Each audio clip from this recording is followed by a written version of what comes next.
Hello friends, welcome to in my online class. आज हम पढ़ेंगे पंचायती राज व्यवस्था, यानी कि हमारे देश के अंदर किस तरह से पंचायती राज को संवैधानिक दर्जा मिला है।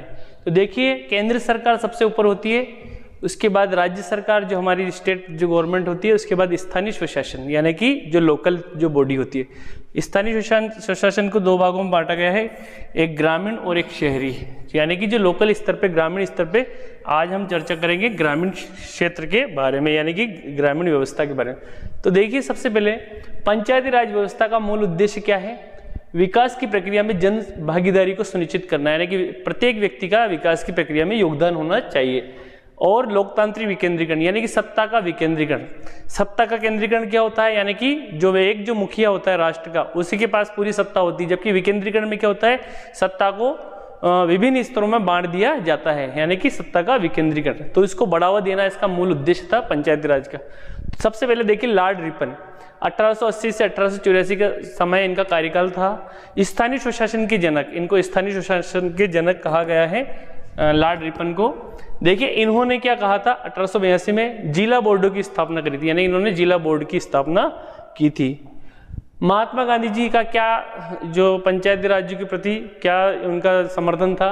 तो स्थानीय स्वशासन में जो समर्थक थे, ये स्थानीय स्वशासन के ग्राम स्वराज की सपना देखा था, यानी कि प्रत्येक गांव के अंदर भी विकास हो, यानी प्रत्येक गांव की सरकार हो, ये सपना महात्मा गांधी जी ने देखा था। इन्होंने क्या कहा था? देखो, बहुत ही महत्वपूर्ण चीज कही थी उन्होंने, बहुत ही महत्वपूर्ण बात कही थी। सच्चा लोकतंत्र केंद्र में बैठकर राज्य चलाने वाला नहीं होता है, अपितु यह तो गांव के प्रत्येक व्यक्ति के सहयोग से चलता है। यानी कि सच्चा लोकतंत्र वही है जो जिसमें गांव के प्रत्येक व्यक्ति का भागीदारी हो, ये बात इन्होंने कही थी। देखिए, संविधान सभा, तो संविधान सभा संविधान सभा के अंदर जो पंचायती राज व्यवस्था को हमारे जो संविधान के अंदर शुरुआत में शामिल नहीं किया है, इसको संवैधानिक मान्यता अलग से नहीं दी गई। तो लेकिन राज्य की नीति निर्देशक तत्व के अंदर आर्टिकल 40 के अंदर पंचायतों का गठन इसका प्रावधान था। लेकिन नीति निर्देशक तत्व लोक कल्याणकारी नीति होती है, लेकिन वो अनिवार्य नहीं होती, यानी राज्य चाहे तो पंचायत का गठन करे या नहीं भी करे, क्योंकि नीति निर्देशक तत्व जरूरी नहीं है कि राज्य लागू करे, उसका राज्य की इच्छा के ऊपर निर्भर करता है। जवाहरलाल नेहरू द्वारा ग्रामीण विकास के अभियान इन्होंने चलाया, यानी गांव के अंदर विकास हो, प्रत्येक व्यक्ति का विकास हो। तो 2 अक्टूबर 1952 को सामुदायिक विकास कार्यक्रम इन्होंने चलाया। फिर देखिए, 2 अक्टूबर 1953 को राष्ट्रीय प्रसार सेवा का कार्यक्रम भी इन्होंने इनकी सरकार के दौरान चलाया। लेकिन इसकी कुछ कमियां थी, लोगों का इनके उस योजना के प्रति लोगों का मतलब किसी भी प्रकार का समर्थन नहीं था, या लोग भागीदारी नहीं थे उस योजना के प्रति। तो इन्होंने फिर एक कमेटी बिठाई, बलवंत राय मेहता समिति, कि क्या कारण है कि लोगों का इसमें भागीदारी नहीं है, लोग रुचि नहीं ले रहे हैं। तो 1957 के अंदर इसकी स्थापना हुई थी। इसके असफल होने के कारण क्या है? इन्होंने कहा बलवंत राय मेहता कमेटी को कि हमारी जो प्रसार योजना है, सामुदायिक विकास योजना है, इसमें लोग भाग क्यों नहीं ले रहे हैं? तो इन्होंने बताया कि जन भागीदारी का अभाव, यानी कि लोगों का इसमें कोई भागीदारी नहीं है। अगर लोग पार्टिसिपेट नहीं होंगे तो फिर वो इंटरेस्ट नहीं ले पाएंगे इसमें। सुझाव दिया इन्होंने कि आप ऐसा करो, लोकतांत्रिक विकेंद्रीकरण अपनाने का सुझाव, यानी कि लोकतांत्रिक विकेंद्रीकरण, सत्ता का विकेंद्रीकरण, यानी कि प्रत्येक व्यक्ति के जो निचले स्तर तक सत्ता का रास्ता खुले और निचले स्तर तक व्यक्ति के पास सत्ता पहुंचे। पंचायती राज व्यवस्था के वास्तुकार कहा गया किनको? बलवंत राय मेहता जी को, पंचायती राज व्यवस्था के वास्तुकार को, कि इन्होंने ही सबसे पहले त्रिस्तरीय पंचायती राज की जो सबसे पहले सुझाव दिया था। लोकतांत्रिक विकेंद्रीकरण के जनक, यानी कि सत्ता का विकेंद्रीकरण के जनक भी हैं। त्रिस्तरीय व्यवस्था का सुझाव सबसे पहले इन्होंने दिया था। ग्राम पंचायत, देखो 3 स्तर है। पहला स्तर क्या कहता है? पहला स्तर कहता है कि ग्राम पंचायत ग्रामीण स्तर पर होनी चाहिए, गांव के स्तर पर। दूसरा कहता है पंचायत समिति जो कि ब्लॉक स्तर पर। तीसरा कहता है जिला स्तर पर क्या होगी? एक जिला परिषद होगी जो कि जिला स्तर पर होगी। भारत सरकार ने राज्यों को पंचायती राज व्यवस्था अपनाने को कहा उस समय, क्योंकि संविधान के अंदर बिल्कुल ये ऐसा नहीं था कि भाई संवैधानिक मान्यता नहीं थी इसको, तो अपनाने के लिए कह सकते थे। 2 अक्टूबर 1959 को पहला राज्य राजस्थान जिसने पंचायती राज व्यवस्था को अपनाया और राजस्थान के नागौर जिले के बगदरी गांव में पंडित जवाहरलाल नेहरू द्वारा इसका उद्घाटन किया सबसे पहले। तो पंचायती राज व्यवस्था को अपनाने वाला पहला जो राज्य है वो राजस्थान है। दूसरा राज्य कौन है? आंध्र प्रदेश। इसके कुछ दिनों बाद, 9 दिन बाद ही 11 अक्टूबर 1959 को पंडित जवाहरलाल नेहरू ने आंध्र प्रदेश में पंचायती राज व्यवस्था की शुरुआत की थी। तो पहला राज्य राजस्थान। राजस्थान में कौन से जिले से? नागौर जिले से। कौन से गांव? बगदरी गांव से। और दूसरा राज्य आंध्र प्रदेश। अशोक मेहता समिति 1977 में मोरारजी देसाई जी की सरकार के समय बनी।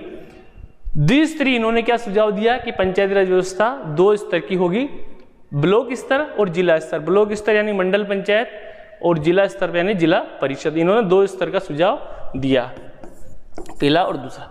इन्होंने क्या क्या बताया? ग्राम न्यायालय के गठन का सुझाव भी दिया। इसके अलावा SC ST को आरक्षण देने का सुझाव दिया, यानी पंचायत के अंदर जो अनुसूचित जाति और जनजाति को रिजर्वेशन होना चाहिए, इसका सुझाव भी दिया। इसके बाद GV.K. राव समिति 1985 में ये भी आई, लेकिन इसने ज़्यादा कुछ कार्य नहीं किया। LM सिंघवी समिति, ये भी महत्वपूर्ण समिति है।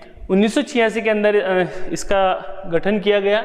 पंचायती राज व्यवस्था को संवैधानिक दर्जा देने का सुझाव दिया, यानी पंचायती राज व्यवस्था को संविधान के अंदर अनिवार्य करना चाहिए, इसको संवैधानिक दर्जा मिलना चाहिए। त्रिस्तरीय पंचायती राज व्यवस्था का सुझाव दिया इन्होंने।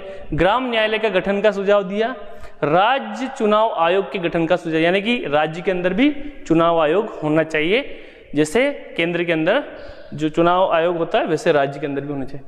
इसके बाद PK थुंगन समिति, जो कि 1989 के अंदर या 89 के अंदर राजीव गांधी जी की सरकार के समय बनी, और इस समिति का गठन हुआ 1989 में पंचायती राज के लिए। पंचायती राज संस्थाओं पर विचार करने के लिए इन्होंने इस समिति का निर्माण किया, गठन किया, और इस समिति ने भी पंचायत को संवैधानिक दर्जा दिए जाने की सिफारिश की, यानी कि पंचायत को संवैधानिक दर्जा मिलना चाहिए। प्रत्येक जो राज्य है उसके अंदर पंचायत का, ग्राम पंचायत का गठन होना चाहिए, क्योंकि संवैधानिक दर्जा मिलेगा तभी तो राज्य बाध्य होंगे। अब देखिए 1989 में राजीव गांधी द्वारा 64वां संविधान संशोधन विधेयक संसद में पेश किया। संसद में भी कौन से? लोकसभा में। लोकसभा में उनकी सरकार थी तो बहुमत था उनके पास, तो जो बिल है लोकसभा में पारित हो गया।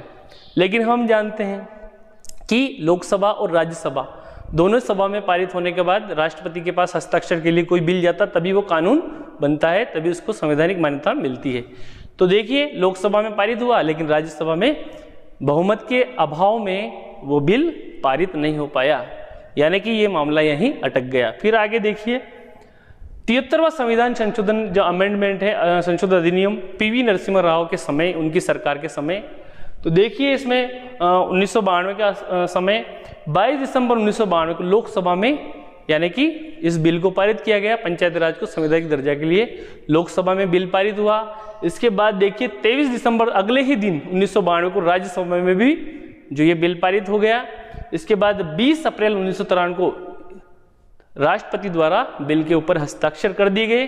अब किसी प्रकार की कोई अड़चन नहीं रही, और 24 अप्रैल 1993 को पूरे देश में पंचायती राज व्यवस्था का शुरुआत हुई और बाध्य हो गए, यानी कि प्रत्येक राज्य के अंदर पंचायती राज व्यवस्था को संवैधानिक दर्जा मिला, और अनिवार्य हो गया कि आपको ग्राम पंचायत का गठन करना है। संविधान के भाग 9 में देखिए, अब संवैधानिक मान्यता मिल गई, तो संविधान के भाग 9 में अनुच्छेद 243 से 243 ओ तक विभिन्न प्रकार की जो पंचायत से रिलेटेड मामले हैं उनको इन आर्टिकल में रखा, और संविधान में 11वीं अनुसूची अलग से बनाई। देखिए मूल संविधान के अंदर 8 ही अनुसूचियाँ थी, 9वीं अनुसूची आई, 10वीं अनुसूची दल बदल से रिलेटेड आई, 11वीं अनुसूची पंचायती राज से आई, 12वीं अनुसूची फिर शहरी निकाय से आई। तो इस प्रकार से 11वीं अनुसूची जोड़ी गई, जिसमें कितने विषय हैं पंचायती राज के अंदर? 29 विषय, यानी कि 29 विषय पर पंचायत, ग्राम पंचायत अपने विचार या अपना कानून बना सकती है या उससे संबंधित कार्य कर सकती है। 24 अप्रैल को देखिए, 24 अप्रैल को जो पूरे देश के अंदर पंचायती राज व्यवस्था जो लागू हुई, तो इसलिए राष्ट्रीय पंचायती राज दिवस मनाते हम प्रत्येक वर्ष 24 अप्रैल को। तो स्टूडेंट्स कैसी लगी क्लास? कृपया करके कमेंट्स करके बताएं। अगर आपको क्लास अच्छी लगी हो तो लाइक कीजिए, शेयर कीजिए। Thanks for watching. जय हिंद, जय भारत।